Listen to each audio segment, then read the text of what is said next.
Okay, this is Chapter 8, Lesson 1. And go ahead and do the warm-up exercises. I'm going to have the substitute pause the video, or just pause the video right now, and go ahead and do the warm-up exercises.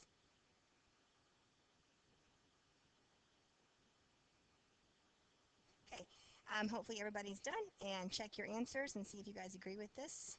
Hopefully you do. It's just to remind you of combining like terms and those types of things, okay?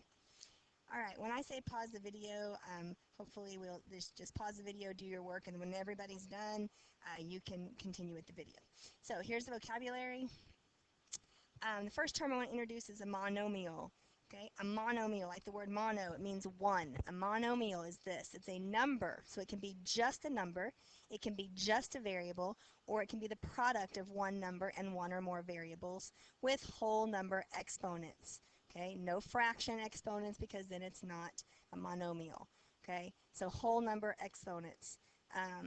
So product means multiply. So those things that are always multiplied or that are multiplied together, those become monomials. Those are called one term.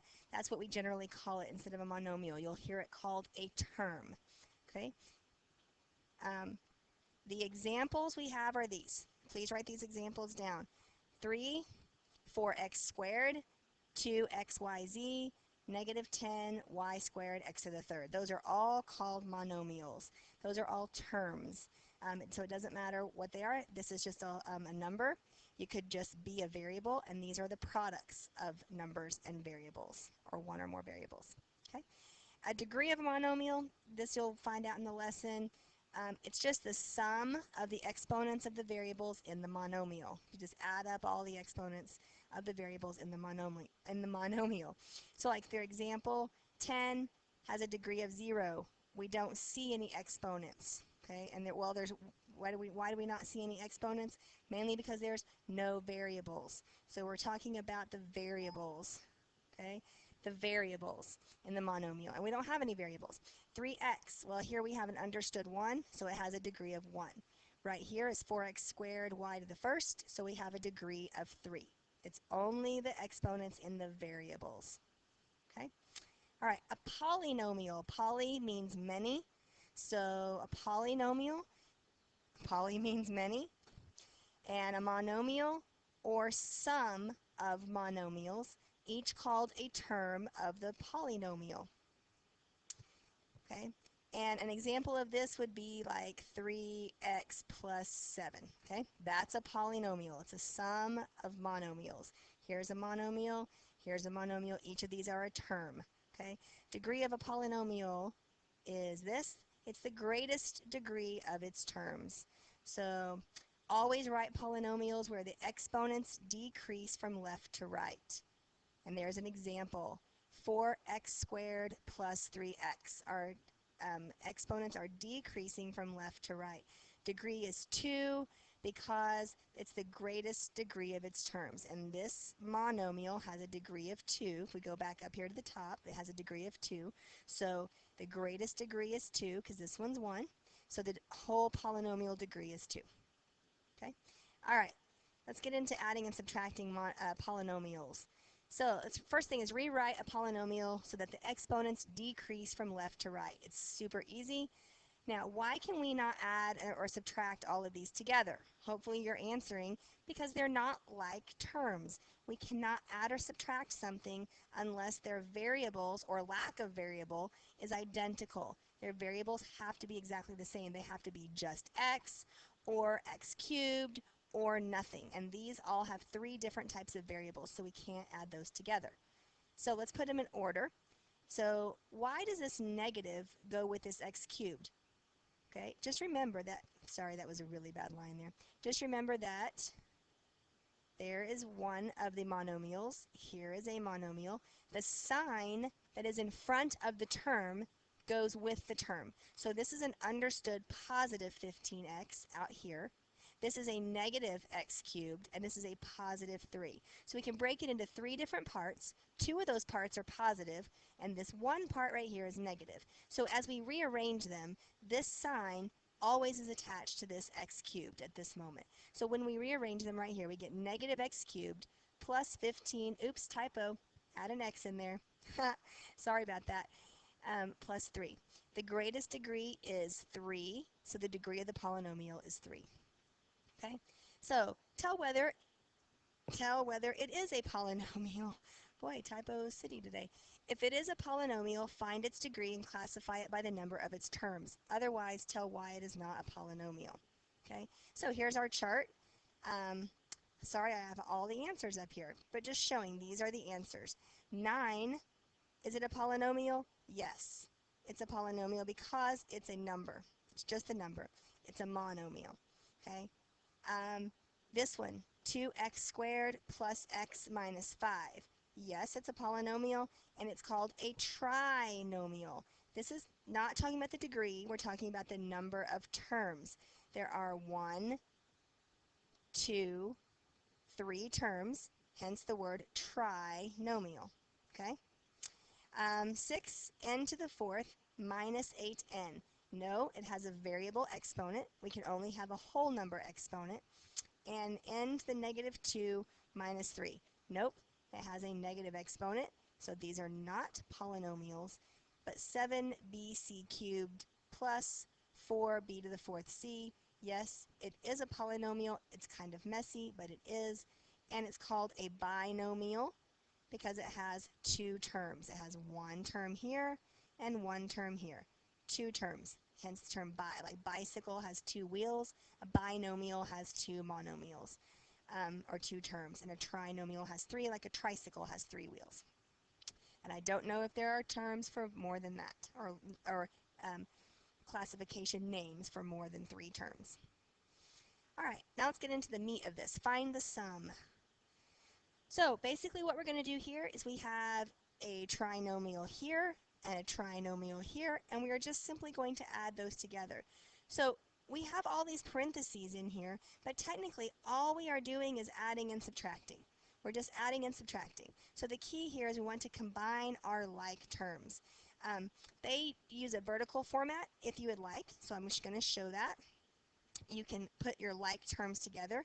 They put the x cubed under the x cubed. They put the 2x squared under the negative 5x squared. There are no x's in this trinomial, so there's nothing under x. And there's no whole number in this trinomial, so there's nothing above the negative 1. So they do that, and then they add their things together, their like terms together. So 2x cubed plus x cubed becomes 3x cubed. We just add the coefficients in front. Negative 5x squared plus 2x squared becomes negative 3x squared. Our positive x just comes down, and our negative 1 just comes down. And here is our sum once we've added them all together. The other option is just a horizontal format, which I will show you right here. Okay? Group like terms and simplify. Now, if you want to do this, you can. Okay? And then I will show you a little shortcut. You can put all your like terms together. They take the 3x squared and the x squared and group it, the positive x and the positive 4x and group it, the negative 6 and the positive 10, and they group it, and then they add all their groups. And they end up with 4x squared plus 5x plus 4. My shortcut I could show you is this. I underline my 3x squared and my x squared, and I get 4x squared. I double underline my x and my positive 4x, and I get positive 5x.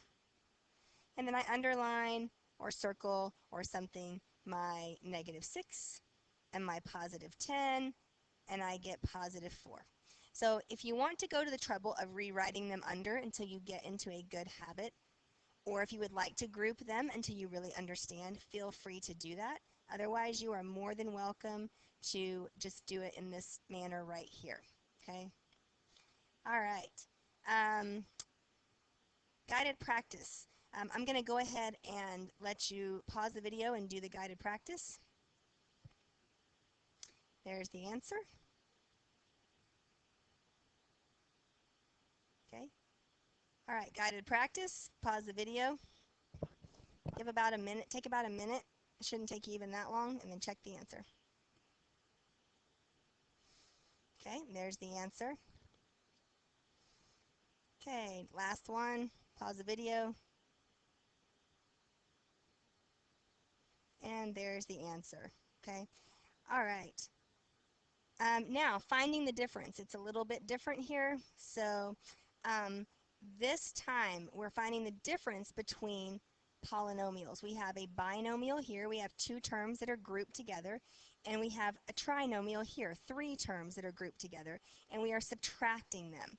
So the key here, when you have a subtraction sign in between the parentheses, it's very different from a plus sign in between the parentheses. And the key here is to distribute the negative all the way through the parentheses.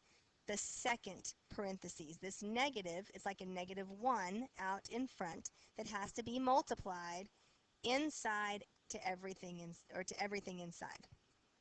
So kind of what we're going to do is change the sign of every term in the second group. Okay? So here's what they're going to do. Did we actually solve it? All right, let's do it. So let's do this. 4n squared plus 5. I'm going to now have, instead of a -2n squared, I'm going to have a positive 2n squared. And instead of a positive 2n, I will now have a negative 2n. And instead of a -4, I will now have a positive 4. Okay, so now I can combine like terms. I have a 4n squared and a positive 2n squared. So I have 6n squared. I only have a -2n, so I'm just going to bring that down. And then I have a positive 5 and a positive 4 for positive 9. So there is our answer for subtracting that problem. Okay? All right, let's do problem B. So here is our next trinomial, subtracting this trinomial.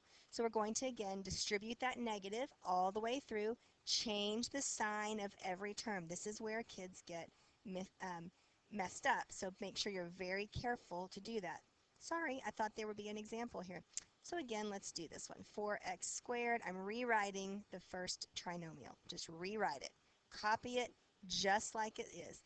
Now distribute the negative through. So a positive 3x squared becomes a negative 3x squared. Negative x becomes a positive x, and negative 8 becomes a positive 8. Okay, now let's combine our like terms. 4x squared and a negative 3x squared. Well, 4 minus 3 is just 1, or x squared, 1x squared. A negative 3x and a positive x is a negative 2x. And then positive 5 and positive 8 is positive 13. So it's very important that you remember to bring everything down, your exponents, very carefully bring it down so that when you combine like terms, you have everything together. And that would be my answer for subtracting polynomials. You can pause the video and do the guided practice. Okay, and pause the video again after this one. Do the guided practice. Okay, and your assignment is page 499. It is 17 through 29 all. Check the odds in the back, please. And then 30 through 33 odd. And you may work with a partner. If you have questions, just ask me tomorrow. I think you'll be fine.